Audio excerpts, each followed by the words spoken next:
En el Nuevo Testamento busque 2 Tesalonicenses capítulo 1. Después de un momento comenzaremos a leer desde el verso 7. Hoy quiero hablar acerca del comienzo del fin. El escenario está listo para el drama de las edades y la cortina se abrirá al final del tiempo. Y este es un drama real, no es ciencia ficción. Y quiero compartir con usted 3 extraordinarias verdades que tienen que ver con la segunda venida del Señor Jesucristo. Primera verdad: usted no necesita estar atribulado. Bien, veamos 2 Tesalonicenses 1:7. Y a vosotros que sois atribulados, daros reposo con nosotros cuando se manifieste el Señor Jesús desde el cielo con los ángeles de su poder. En otras palabras, el apóstol está diciendo que usted no debe andar por ahí con ataques de histeria. Se dice que hay 3 categorías de personas en el mundo: las que tienen temor, las que no saben lo suficiente como para tener temor, y las que conocen sus Biblias. Y quiero hablar de este tercer grupo. Sigamos leyendo 2 Tesalonicenses 1, desde la segunda parte del verso 7 y en adelante. Cuando se manifieste el Señor Jesús desde el cielo con los ángeles de su poder, en llama de fuego, para dar retribución a los que no conocieron a Dios, ni obedecen el Evangelio de nuestro Señor Jesucristo, los cuales sufrirán pena de eterna perdición, excluidos de la presencia del Señor y de la gloria de su poder, cuando venga en aquel día para ser glorificado en sus santos y ser admirado en todos los que creyeron, por cuanto nuestro testimonio ha sido creído entre vosotros. Mi amigo, esta porción bíblica está saturada de increíbles verdades. ¿Cuál es la esperanza del mundo? No es la política, ni el gobierno, ni la ciencia, ni la educación, ni siquiera la religión. Con todo mi corazón creo que la única esperanza para este mundo es la segunda venida del Señor Jesucristo. ¡Qué glorioso será el día de su segunda venida, cuando será coronado como Rey de Reyes y Señor de Señores! En la actualidad su señorío está encubierto. Más bien yo diría que está siendo ignorado. Cuando Él vino la primera vez, vino como el humilde nazareno. Cuando venga por segunda vez, vendrá como Rey, como Señor. Y vendrá para ser glorificado y admirado por sus santos. Aquel que fue despreciado, ridiculizado, golpeado, flagelado, coronado con espinas, clavado en una cruz y enterrado en una tumba ajena, es el que vendrá por segunda vez. Y aunque su segunda venida será horrorosa para sus enemigos, será un día de gloria para sus hijos y sus hijas. Los santos de todas las edades, al pensar en su segunda venida, no dejaron de orar: ven pronto, Señor Jesús. En el verso 7 leemos: cuando se manifieste el Señor Jesucristo. Note que el apóstol no dice si es que, sino que dice ¿cuándo? No como pregunta, sino como confirmación. Ahora, ¿cuándo será eso? Jesús regresará en el momento preciso. La Biblia dice que Jesús vino la primera vez en el cumplimiento del tiempo. Ni un minuto antes, ni un minuto después. De la misma manera, su segunda venida será a tiempo. Busque Malaquías 4:2. Mas a vosotros los que teméis mi nombre, nacerá el sol de justicia, y en sus alas traerá salvación. Déjeme decirle algo acerca de este sol de justicia. Usted no puede ni acelerar ni detener la salida del sol, ¿verdad? Pues así será la segunda venida del Señor. No podemos ni acelerarla ni detenerla, pero un día Él vendrá nuevamente. Abrirá la cortina de la mañana y alumbrará al mundo con la adorada luz de su segunda venida. Piense conmigo en lo maravilloso de esa mañana. Mire el verso 10 de 2 Tesalonicenses 1. cuando venga en aquel día para ser glorificado en sus santos. La palabra glorificado en el original griego conlleva la idea de admiración, de asombro. Piense en lo que vamos a ver que causará nuestra admiración, nuestro asombro. Vamos a ver la realidad de su amor transformador. Aquellos que fueron necios y odiaron a Dios serán conquistados por su soberano amor. Aquellos que fueron ciegos espirituales, sus ojos serán abiertos al glorioso esplendor del Evangelio del Señor Jesucristo. Los que estaban esclavizados por los demonios de la lujuria sexual, o el licor, o las drogas, o lo que sea, serán liberados y justificados. Veremos a todos los santos de Dios resucitar con cuerpos glorificados, cuerpos como el del Señor Jesús. Y lo veremos como rey, como profeta, como sacerdote. Y no habrá vestigio de pecado en nosotros. De todas estas cosas nos admiraremos y asombraremos cuando Jesús venga por segunda vez. Pero no solo nos maravillaremos de su amor transformador, sino que también de su gracia salvadora. Pablo les dice a los tesalonicenses: cuando venga en aquel día para ser glorificado en sus santos y ser admirado en todos los que creyeron. ¿Qué es lo que nos capacita para ser arrebatados y transformados de esta manera? No por nada de bueno que hayamos hecho, sino como la Biblia lo dice tan sencilla, pero sublimemente, por haber creído en el Señor Jesucristo. Su amor es el amor transformador que provocará nuestro asombro, y su gracia salvadora será motivo de nuestra alabanza. Ahora ponga su atención en la frase, en todos los que creyeron. Piensen en eso. Ninguno de ellos se perderá.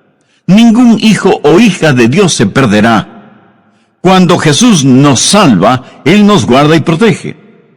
Jesús dijo: yo les doy vida eterna, y no perecerán jamás, ni nadie las arrebatará de mi mano.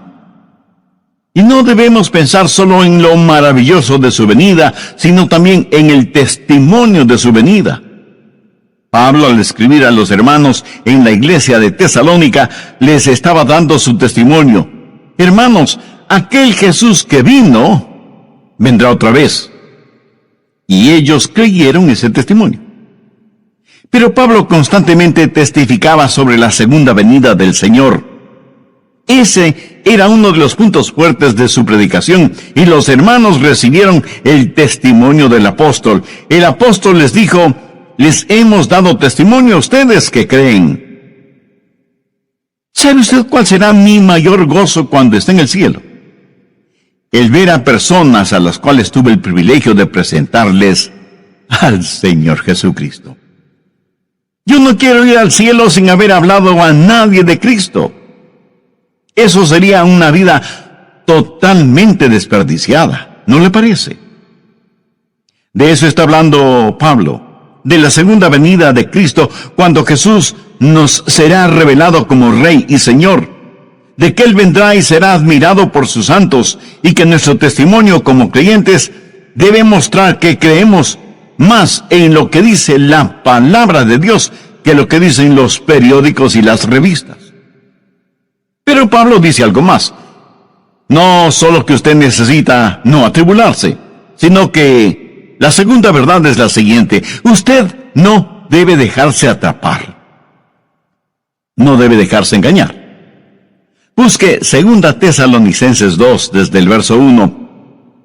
Pero con respecto a la venida de nuestro Señor Jesucristo y nuestra reunión con Él, os rogamos, hermanos, que no os dejéis mover fácilmente de vuestro modo de pensar, ni os conturbéis ni por espíritu, ni por palabra, ni por carta como si fuera nuestra, en el sentido de que el día del Señor está cerca. Nadie os engañe en ninguna manera.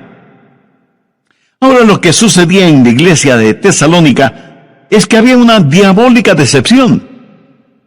Alguien había escrito una carta falsa, firmada con el nombre del apóstol, diciendo que el rapto ya se había realizado y que ahora estaban viviendo en el día del Señor. Y el día del Señor significa tribulación.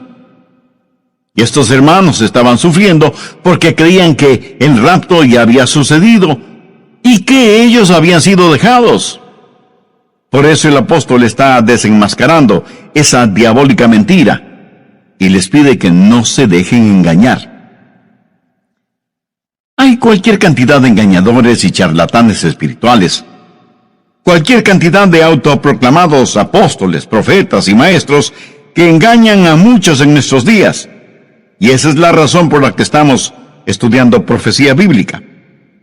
Pablo les dice a los hermanos: confiad en lo que os decimos. No se atribulen, no se dejen atrapar, no se dejen engañar, no se dejen engañar por nadie de ninguna manera. Y comienza a decir lo que va a suceder para que lo sepamos y qué es lo que debemos esperar. Mire desde el verso 3.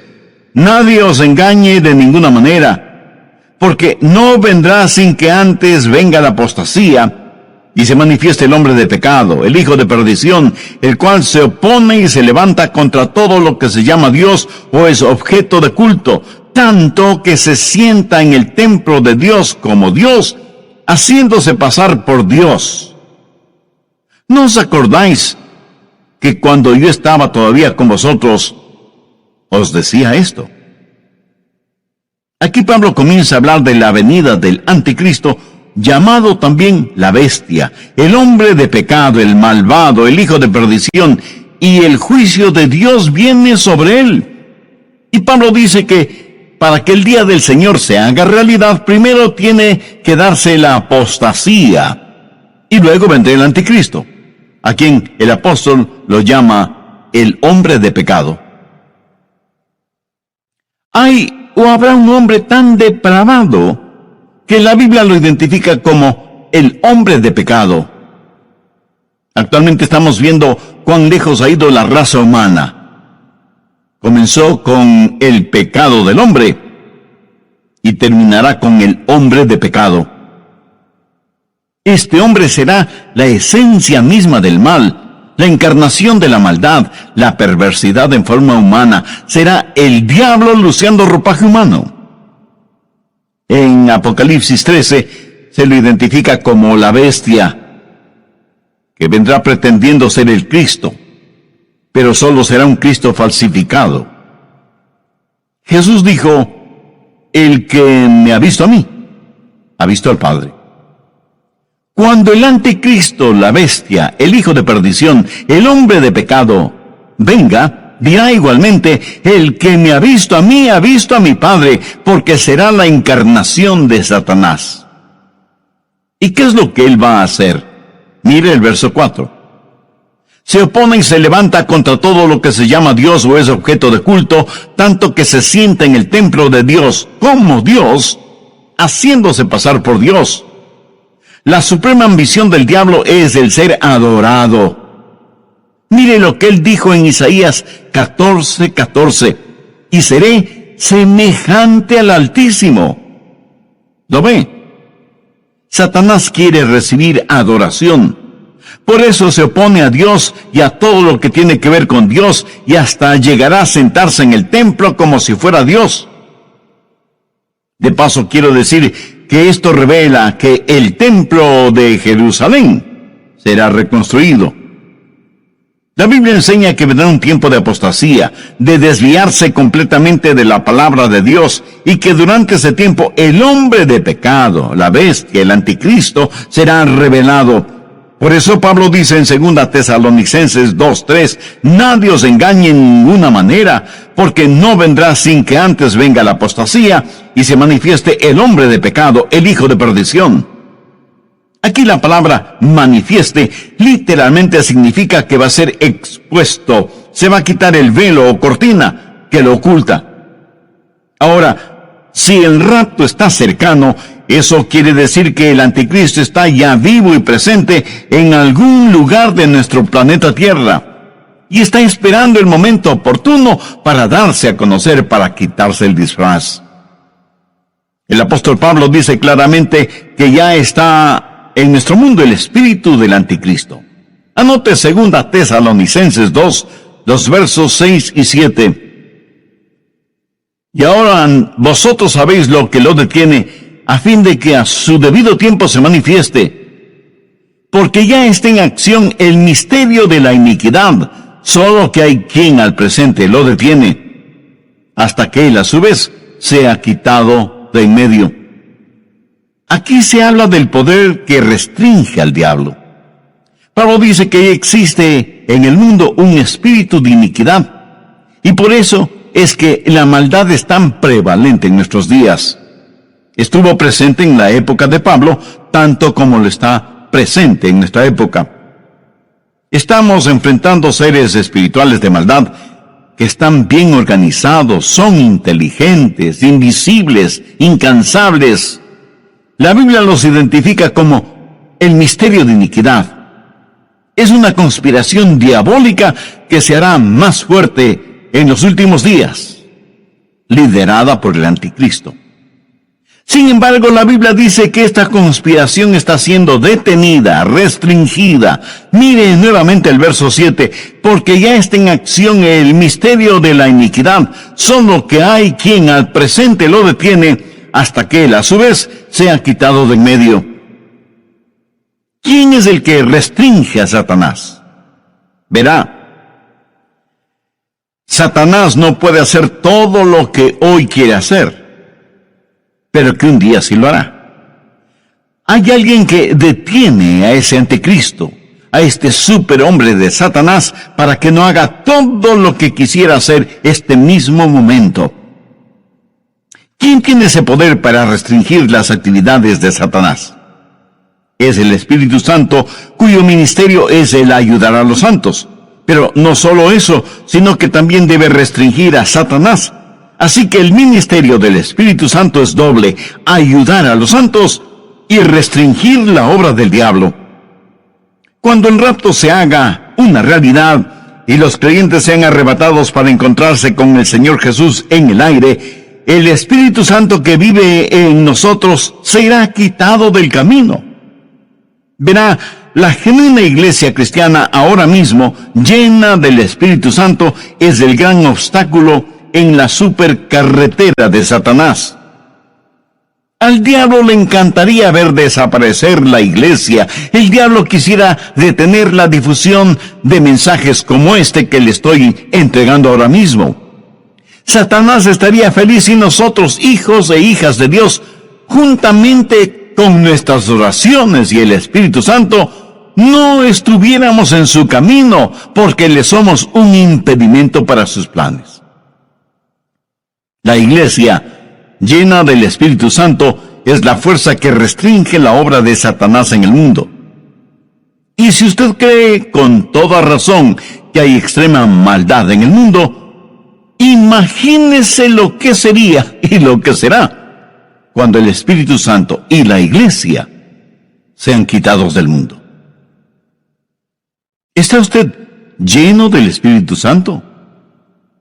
Lo estará si tiene a Cristo en su vida.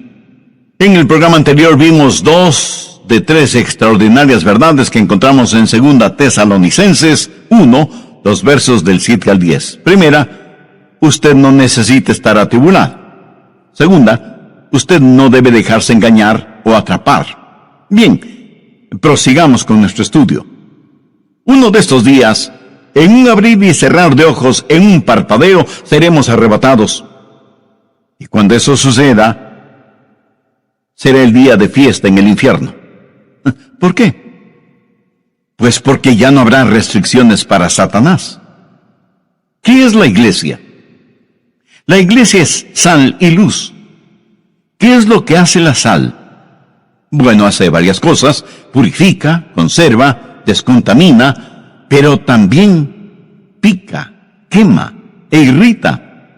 Somos la sal de la tierra, y cuando la sal sea quitada, comenzará el proceso de purificación. También somos la luz del mundo. Cuando esa luz sea quitada, las tinieblas cubrirán el mundo. Y cuando el Espíritu Santo que mora en cada creyente, que forma el cuerpo de Cristo, que es la iglesia, sea quitado, en ese momento habrá fiesta en el infierno, porque ya no habrá quien restrinja sus actividades. De todas maneras, y por lo general, los incrédulos no tienen ninguna simpatía por nosotros, los creyentes. Piensan que somos raros, necios, testarudos. Piensan que impedimos el avance del progreso, que actuamos a la antigua frente a los avances de la sociedad moderna, que defendemos reglas éticas, morales y espirituales que ya son obsoletas, y así por el estilo. Por eso los incrédulos no tienen ninguna simpatía por nosotros, los creyentes en el Señor Jesucristo. Pero uno de estos días abandonaremos este planeta. Ya no estaremos aquí. Uno de estos días el Espíritu Santo dejará de ejercitar su poder para restringir, y entonces nada impedirá que el turbulento diluvio de la maldad cubra toda la tierra. Ese es el tiempo que la Biblia lo identifica como la gran tribulación. Pablo les dijo a los tesalonicenses que no deben sentirse atribulados, que confíen en sus enseñanzas y que el día del Señor estaba cerca. Pero también les pidió que no se dejen engañar con cartas falsas o por charlatanes que mentían acerca de la segunda venida del Señor, y que el tiempo de la tribulación todavía no había llegado. La tribulación tendrá lugar después del rapto de la iglesia, después de la apostasía, después de que se manifieste el hombre de pecado, el hijo de perdición, el anticristo. Cuando usted entienda lo que el anticristo puede hacer, y lo hará, dará gracias a Dios por el ministerio del Espíritu Santo que restringe la actividad diabólica. El anticristo será el diablo encarnado. Ahora escúcheme atentamente. El anticristo será un gran genio intelectual. Su autoridad será sobrecogedora. Su odio hacia quienes no están con él será extraordinario. Sus técnicas manipuladoras serán incomparables. Los hombres estarán listos a dar la vida por él. Las mujeres se desmayarán a sus pies y los niños pronunciarán su nombre como si fuera una alabanza. Y se presentará como un gran líder mundial.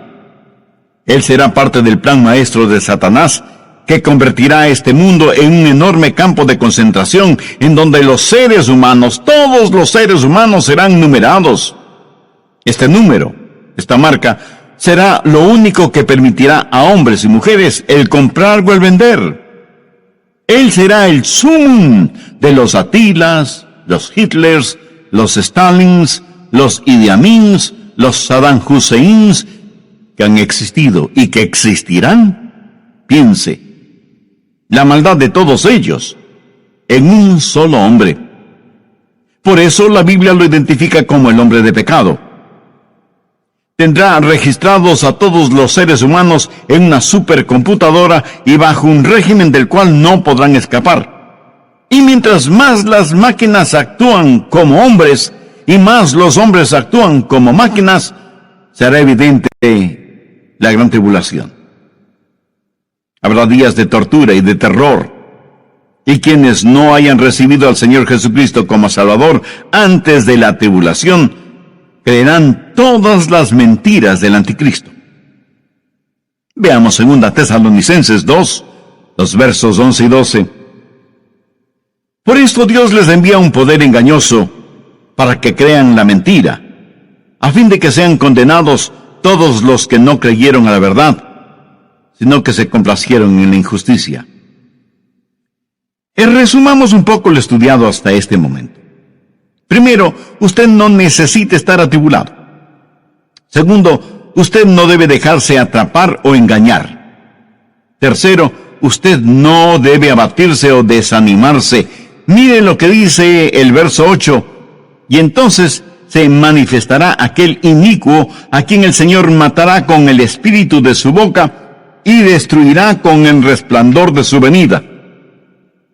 Note que aquel inicuo específicamente se refiere a una persona, a un hombre, y es a este inicuo al que el Señor destruirá. Y tal vez alguien me pregunte, pastor, ¿qué significa eso de el Señor matará con el espíritu de su boca? Bueno, gracias por la pertinencia de esa pregunta.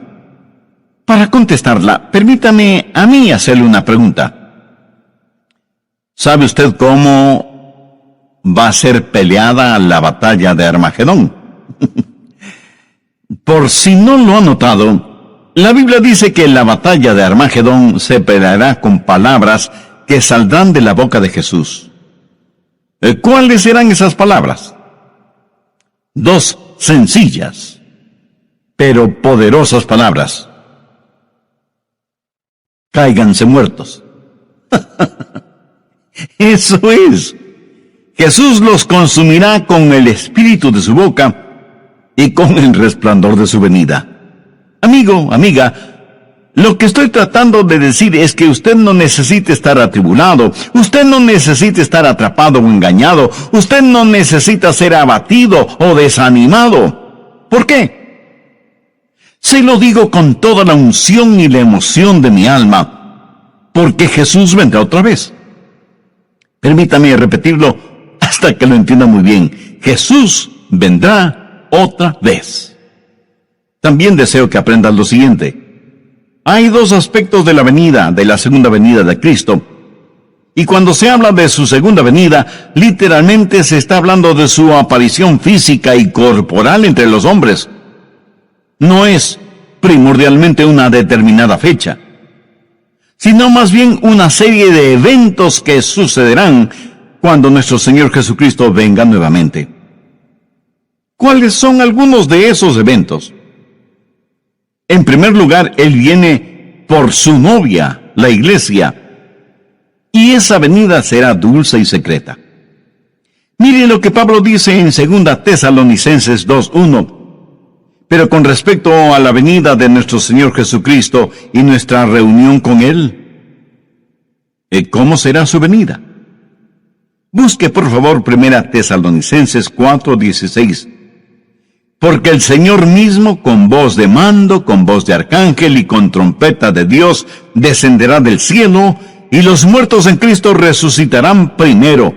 Luego nosotros, los que vivimos, los que hayamos quedado, seremos arrebatados juntamente con ellos en las nubes para recibir en el aire, y así estaremos siempre con el Señor. Así que, primero Cristo viene por su novia, la iglesia. En segundo lugar, Cristo viene con su novia, la iglesia. En el rapto, Él viene para arrebatarnos. Luego, después de la tribulación, Él regresa a la tierra con su novia, la iglesia, para reinar y gobernar. Primero Él viene como novio a buscar a su novia, pero luego regresa como rey soberano a gobernar por 1000 años en la tierra. Serán 1000 años gloriosos de un reino de justicia y de equidad. Y lo que va a suceder será lo siguiente. El Señor Jesucristo destruirá al anticristo. Jesús vendrá en toda su majestad. El anticristo tiene un número, el 666, la marca de la bestia, y querrá que todos los seres humanos la tengan. Usted sabe que el número perfecto es el 7. Y en ese sentido, el 777 es el número de Jesús. Ahora, teniendo esto en cuenta, note cómo voy a leer 2 Tesalonicenses 2:8. Entonces se manifestará aquel inicuo, o sea, el 666, a quien el Señor, o sea, el 777, matará con el espíritu de su boca y destruirá con el resplandor de su venida. ¿No le parece eso extraordinario? Cuando Jesús vino la primera vez, vino para sufrir, padecer y morir por nosotros. Cuando Él venga la segunda vez, vendrá para reinar en poder. Cuando vino la primera vez, le pusieron una corona de espinas. Cuando venga por segunda vez, lucirá su brillante corona de gloria. Cuando vino la primera vez, vino para morir en lugar de los pecadores. Cuando venga por segunda vez, será para ejecutar el juicio sobre los pecadores no salvos, porque Jesús es tanto Salvador como juez. Él mismo dijo, el Padre a nadie juzga, sino que todo el juicio dio al Hijo. La primera vez que vino para buscar y salvar aquello que se había perdido. Cuando regrese, de acuerdo a lo que la Biblia dice, vendrá como llama de fuego para dar retribución a los que no conocieron a Dios ni obedecen el Evangelio de nuestro Señor Jesucristo. Cuando Jesús vino por primera vez, vino en forma absolutamente humilde. Y aun cuando entró triunfalmente en Jerusalén, lo hizo montado en un burro. Pero la próxima vez que venga, será en poder y gloria. La primera vez los hombres le rechazaron, pero la segunda vez se cumplirá lo que ya está escrito. Vivo yo, dice el Señor, que ante mí se doblará toda rodilla y toda lengua confesará a Dios. ¿Qué hemos aprendido de las Escrituras hoy? Espero que por lo menos 3 cosas. No necesitamos estar atribulados, ni atrapados, ni abatidos. Ahora escúcheme. Si yo no conociera la Biblia, si no supiera nada de profecía bíblica, si no entendiera quién es Jesús y cuál es el plan de Dios para nosotros, le puedo asegurar que sería el pesimista más grande del mundo. Este mundo es como una tragedia escrita por Shakespeare o Cervantes. Tragedias en las cuales uno solo es el espectador, porque nada puede hacer, y menos sin Cristo. Pero así es el mundo en que vivimos. Por eso digo que si no fuera por la realidad de Cristo, por la seguridad de su palabra, por el fiel cumplimiento de las profecías, si no fuera por esas cosas, yo sería el campeón de los pesimistas. Pero no. Escúcheme, soy un convencido optimista. Sé que el Cristo que vino la primera vez regresará. Busque Hechos 1:11. Este mismo Jesús que ha sido tomado de vosotros al cielo, así vendrá como le habéis visto ir al cielo. Ahora, ¿qué significa todo esto para nosotros? Significa que estamos en los gloriosos días, que son los del principio del fin. Y necesitamos dar el siguiente paso. Mis amigos, estos no son días para aletargarnos, o para retroceder, o para callarnos, hasta que el rapto llegue y seamos arrebatados. Debemos pelear nuestra batalla hasta el límite. Yo quiero dejar este mundo como un cristiano maduro. Quiero ser mañana un mejor cristiano de lo que soy hoy. Quiero amar al Señor Jesucristo cada día más y anhelo crecer en la gracia y el conocimiento de nuestro Salvador. ¿Y qué de usted? Quiero, como el apóstol Pablo, llegar al final de mi vida y poder decir: he peleado la buena batalla, he acabado la carrera, he guardado la fe. Por lo demás me está guardada la corona de justicia, la cual me dará el Señor juez justo en aquel día, y no solo a mí, sino también a todos los que aman su venida. ¿Lo notó? El gran apóstol Pablo, al final de su vida, dijo que continuaba subiendo y subiendo. ¿Qué significa esto? Que hay un factor de intercesión. Si Jesús regresa, debemos estar orando por los nuestros que aún no conocen al Señor como Salvador. Debemos alcanzar a cuantos podamos y prepararles para el rapto. Debemos ganar almas para Cristo. Así que no tenemos solo un factor de intercesión, sino también el factor de ganar almas, de decirle a la gente acerca de Jesús. Debemos tener compasión por las almas que se pierden sin Jesucristo, así como también Él tuvo compasión por nosotros. Y hay además el factor preparación. Usted debe sumergirse en las verdades de la Biblia. Este mundo es tan vil y corrompido, y usted necesita defender y enseñar a sus hijos, a sus nietos. Atesore las profecías bíblicas en su corazón y compártalas en su hogar con sus seres amados, y afuera con los vecinos, y en la oficina con sus amigos. Prepárelos para lo que vendrá sobre este asunto. Yo siento verdadera pena por aquellos que no quieren entender las cosas de Dios y que por lo tanto no tienen un fundamento, una roca sólida en la cual afirmarse durante estos tiempos peligrosos que vivimos. Y finalmente, tenemos el factor del consuelo. Gracias a Dios que podemos decir: ven pronto, Señor Jesús. Ahora, si a usted le molesta la realidad del regreso del Señor Jesucristo, eso quiere decir que usted ama las cosas que este mundo ofrece y consecuentemente no ama a Jesús. Porque si usted amara a Jesús, estaría más que anhelante de su segunda venida. ¿Por qué? Porque ese será un día extraordinario cuando Él venga con sonido de trompeta, y en un abrir y cerrar de ojos seremos arrebatados para encontrarnos con el Señor en el aire. Entonces cada uno de los redimidos podrá decir en forma personal lo que en forma tan convencida dijo el rey David: en cuanto a mí, veré su rostro en justicia, estaré satisfecho cuando despierte a su semejanza. ¿No le gustaría a usted también poder decir lo mismo? Y bien puede, si toma una decisión espiritual por Cristo ahora mismo. Si así lo desea, le invito a repetir conmigo una corta oración. Lo que voy a decir es solo para que le sirva de guía, pero usted ore con sus propias palabras.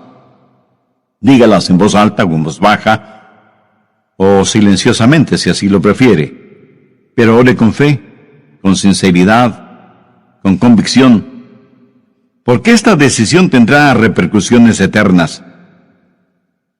Querido Dios, gracias por este mensaje de tu palabra que he podido escuchar. Confieso que no he pensado mayormente en el regreso de Jesús, pero me doy cuenta que eso se debe a que no tengo a Cristo en mi corazón. Sé que soy pecador, y más que tu juicio, necesito tu gracia y tu misericordia. Señor Jesús, tú entregaste tu propia vida en la cruz para pagar la culpa de mis pecados, para perdonarme, limpiarme y darme una nueva y abundante vida. Te invito a que vengas a morar en mi corazón y seas mi Salvador y mi Señor. Ayúdame para ser la clase de persona que tú quieres que sea, y dame la fortaleza para que nunca me avergüence de ti o de tu santa palabra. Hazme un instrumento útil y de bendición en tus manos. Lo pido en tu santo nombre. Amén.